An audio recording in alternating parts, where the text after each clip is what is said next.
You were adopted into that family, and now Rocky is just a stranger to you. After you get married, please don't involve yourself with us as a couple. Since you're a stranger, you're not invited to the wedding. I lost my parents when I was young and have lived separately from my brother, Rocky. When I heard that Rocky was getting married, I was overjoyed. But then his fiancée Cameron said something outrageous. Little did she know, it would later cause her a great deal of trouble.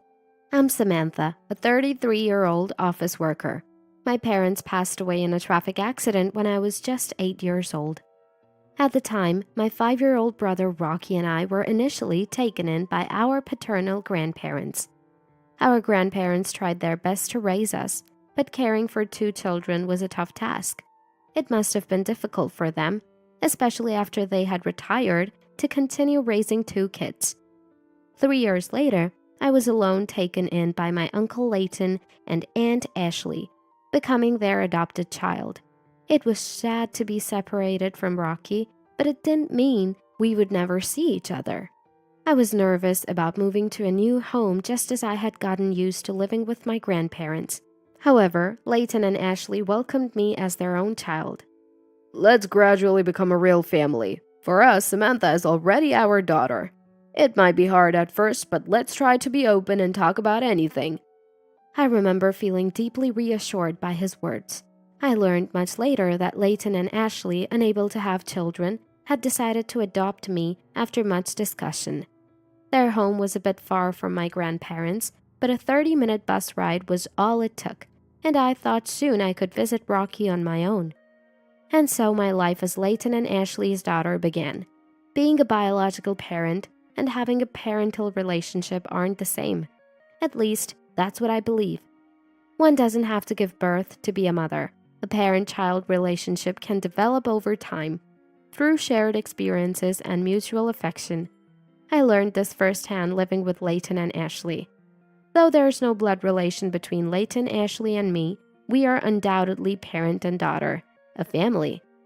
I only shared this with close friends, and they were often surprised to hear we weren't biologically related. Some even praised me for growing up well despite my circumstances. But it was all due to Leighton and Ashley's love and patience. Initially, I couldn't fully open up to them, was sometimes willful, and even had a rebellious phase in hindsight. I'm truly grateful to them for accepting and facing these challenges with me.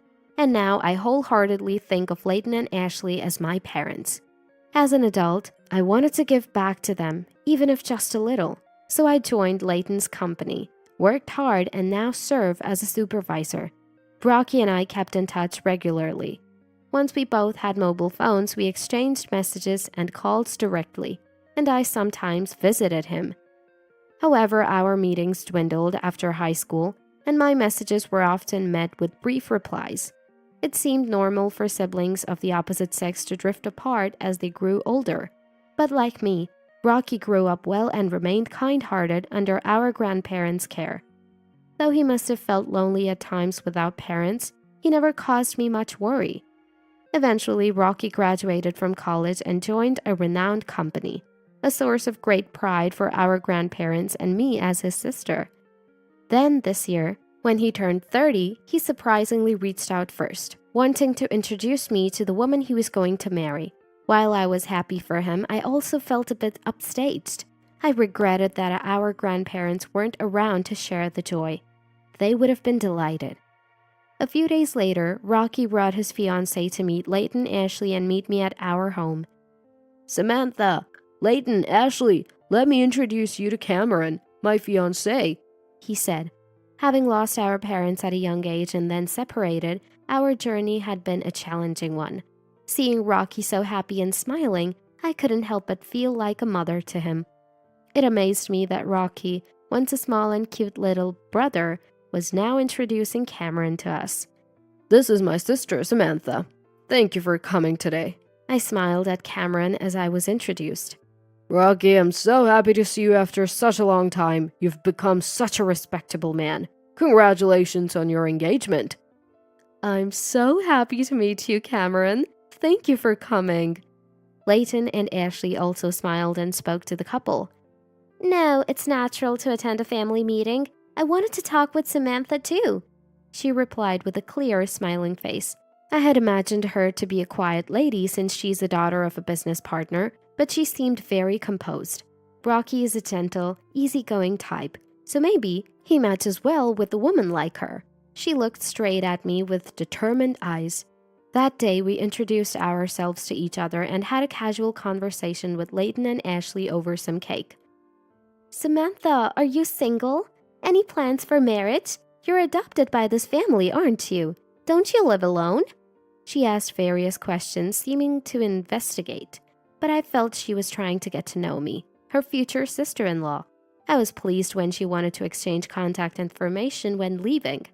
Later, she contacted me to meet at a cafe, and I felt ticklish, thinking this is what it's like to have a sister. However, my lighthearted mood was about to be abruptly overturned. As we started drinking coffee face-to-face, Cameron began, I wanted to talk with Samantha alone today. Sure, thank you. It's just us girls here, so if you have any complaints about Rocky or anything hard to say, feel free to tell me. That's not what I want to talk about. Did she just sigh? I felt something off in the atmosphere and looked up, meeting her steady gaze. There's something I want you to promise before we get married. What could it be? The mention of a promise made me a little nervous, especially since her gaze was so intense. Samantha, you're an adopted child of that couple and single, right?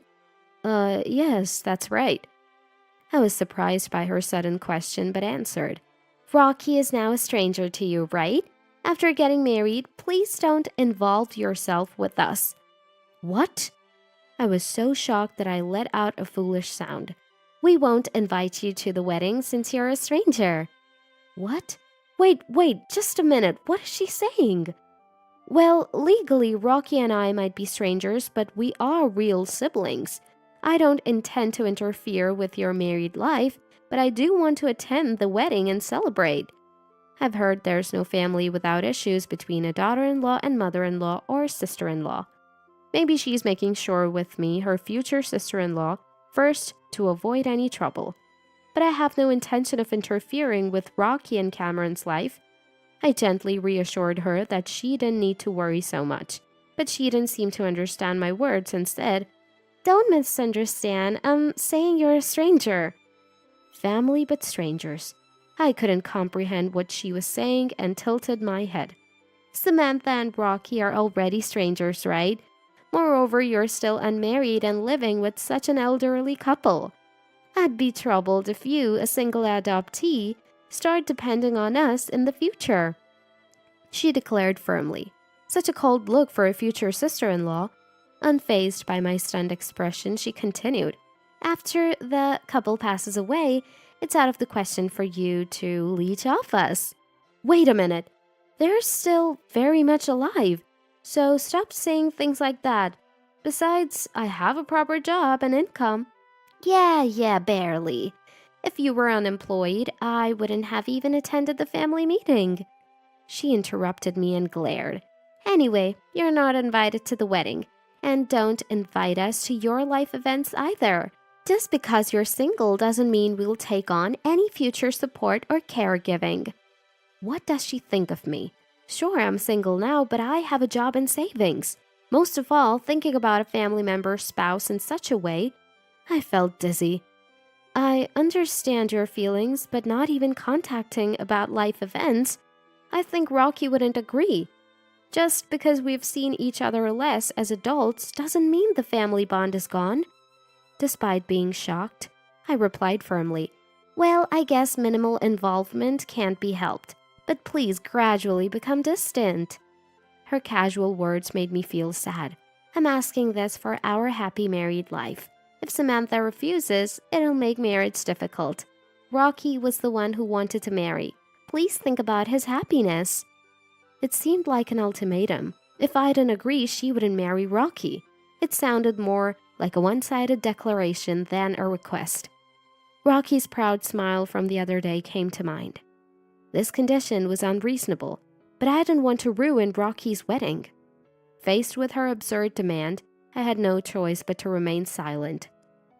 That night, when I told Leighton and Ashley about the day's events, they were incredulous. No wonder. Did she really say that? She seemed so pleasant when we talked the other day. I was surprised too. I thought she just didn't want a sister-in-law meddling, but she flat out said we're strangers, and there was nothing I could do. What will you do? Layton asked, concerned. I didn't want to spoil Rocky's happy wedding. I don't agree, but I'll be absent. Once things settle, I plan to meet and celebrate with Rocky alone. I see. But if Samantha is treated like that, we don't feel like attending either. Really? Ashley nodded beside me. Seems like it's her loss, not ours. Huh? I looked puzzled and Layton smiled and nodded slightly. Then, on the wedding day, the sky was clear and blue. I should have been there to witness Rocky's happiest moment, but it couldn't be helped. Then my mobile phone rang. The screen read, Cameron. I felt no obligation to answer. The call stopped, then rang again repeatedly. Ignoring it, the phone rang over and over. On her wedding day, how could she have the time to call so much? So annoying, I muttered, and Layton and Ashley chuckled, guessing who was calling. I put it on silent mode, but now it vibrated repeatedly. I wondered what face she made, having declared me a stranger. Eventually, the phone quieted down, but my call log was filled with Cameron's name, almost like a stalker. I found it funny. There were several voicemail messages, but I had no desire to listen. That afternoon, while enjoying snacks with Layton and Ashley, the doorbell rang insistently. When I went to the door, Cameron barged in furiously. Why didn't you answer the phone? Do you know how many times I called? Isn't it your wedding day? What do you want at a stranger's house? Your absence ruined the wedding. Really? I smiled back, full of ease. So you're saying I made Layton and Ashley not attend too? I didn't do anything. I just didn't go to the wedding as you told me. Really? That's right, isn't it? You're the one who told me, who wanted to attend Rocky's important wedding, that I couldn't come because I'm a stranger. Why should I answer a call from a stranger? Don't use such twisted logic. What brings you here then? Well, because Layton is the branch president of the Electrical Industry Association, right? Someone mentioned his absence at the wedding. Cameron! Suddenly, Rocky burst in. Rocky? I'm sorry, Layton. Ashley, I left without stopping her, thinking she'd be here. Samantha, I'm sorry too. I didn't know anything. What happened? I was told by Cameron that Samantha wouldn't attend. She said she had to meet her boyfriend's parents on this day and couldn't tell me. I thought it couldn't be helped. Huh. Quite a convincing lie she had prepared as a reason for me not attending Rocky's wedding. I'm almost impressed. Then today, when attendees learned Layton was absent, they asked why the chief guest was missing. Someone close to Layton said because Samantha refused attendance, the branch president also did not attend. Moreover, Samantha is the groom's real sister. What does this mean? Cameron's parents were shocked. We didn't know about this, they said. Then it all spiraled into a big commotion with relatives and the other guests. I guess the wedding turned into chaos, whether it was expected or not. Cameron, who had been listening to Rocky with clenched lips, glared at me again. It's your fault. I was criticized as cruel and inhuman. If only you had answered the phone and come to the wedding, you heartless person. Who's the heartless one, I wonder? Layton, who had been quietly observing, stood up and spoke. I decided not to attend on my own. Samantha actually wanted to attend for Rocky's sake. Really? I'm a business owner and currently serve as the branch president of the Electrical Industry Association. I have relationships with Rocky's major manufacturer and your father's parts factory, but you have ruined this connection. Such discourtesy will become known, and it'll not only affect your position but also your father's company. Oh! By the way, Samantha is now a chief officer in our company. She's studying technology and management every day and is indispensable. She's been the secretary of the Electrical Industry Association for 2 years now, so she has a considerable network in the industry. What? Cameron, who had looked down on me as a single poor nuisance, was shocked. Indeed, these siblings lost their real parents when they were young. It's a sad story, sadder than we can imagine. Leighton continued in a calm, dignified voice.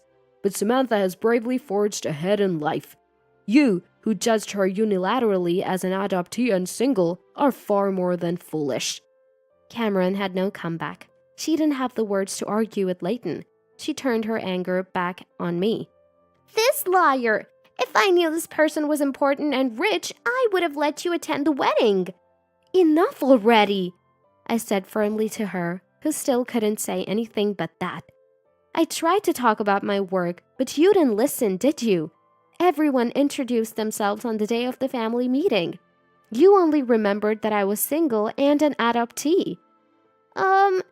You end up in such situations because you judge people only by their titles and appearances.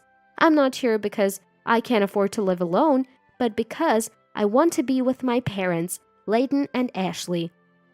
What? We're family. Now, stranger, please leave. Wait, if you don't mediate, I'll be the bad guy. Do something, sister. I'm not your sister. I'm a stranger. I smiled and corrected her. He's my cute little brother's fiancée, so you're like a sister. Stubborn, aren't you? Take responsibility for what you said. If you smooth things over, I'll take back what I said before. There's nothing I can do as a stranger. Wait, what? Then, goodbye. Wait, don't go like that! Come on, let's go. I still have a lot of questions for you. Cameron, still protesting, was forcibly taken away by Rocky. After that, Rocky and Cameron's wedding was called off midway, and Cameron was billed for the cancellation fees. She complained it was unfair, but her parents accepted it was their daughter's fault. Her father's company, though she was a president's daughter, was just a small factory. Maintaining relations with Rocky's major company and the Electrical Industry Association, where Leighton served as branch president, was vital for the survival of their business. Now, due to her actions, her parents were busy apologizing. Of course, she was scolded severely for causing such a situation and wasn't even allowed to return home. She tried to stay with friends, but after the wedding fiasco, they distanced themselves and no one was willing to help. Rocky came to apologize for what happened. It turns out she only liked me because I work at a big company and have no parents, so I'm not a hassle. And treating Samantha like a nuisance, I hate that I couldn't see through her. We all cheered up the downcast Rocky together with Leighton and Ashley. It's good that the marriage certificate wasn't issued yet. She was pretty, and if she hid her true nature in front of you, it's no wonder you were deceived. Rocky is too kind. It's unfortunate about her, but you'll surely find someone who truly loves you. Really? Here, Rocky, your favorite sweets from that shop. Let's have some coffee. This incident seemed to have brought me closer to Rocky, whom I hadn't seen much since we became adults. I realized I had been neglecting to keep in touch with Rocky too. The reason for our reunion was his marriage announcement, so in that sense, I guess I should be thankful to her. Watching Rocky talk with Leighton and Ashley just like a real family, I thought about this. Friends, lovers, family. Maybe we tend to take those closest to us for granted and forget to care for them over time.